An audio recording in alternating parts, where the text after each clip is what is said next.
तहरीक अमन पाकिस्तान सीरत नबी मोहम्मद।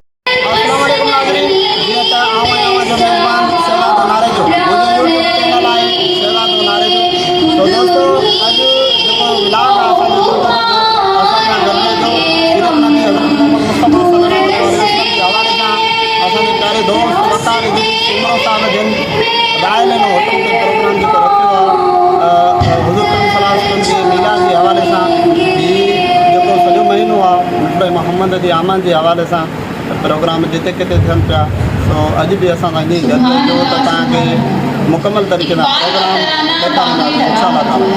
हाँ बिल्कुल, तमाम गंबट जे मशहूर मारूफ स्कूलन जे शागिर्दन स्पीचूं नातियूं ऐं हम शरीफ हज़रत मोहम्मद मुस्तफ़ा सल्लल्लाहु अलैहि वसल्लम जे आमद जे हवाले सां प्रोग्राम में पाकिस्तान ऐं क़ौमी तराने सलामी ॾिनी।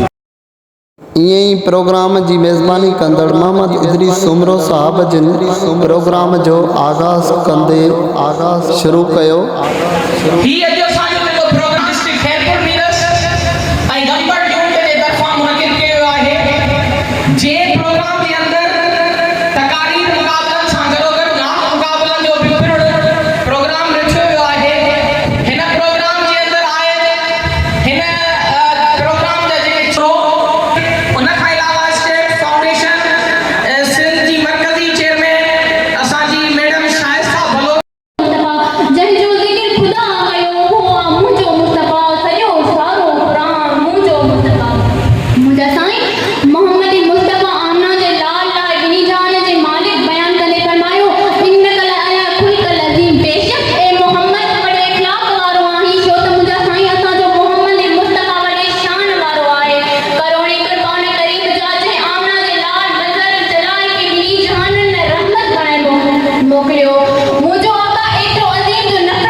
नंबर पे आई है वजीहा इनके इन जे लाइ भितारियूं ऐं पहिरें नंबर ते आई है अक्सा उन जे लाइ भितारियूं।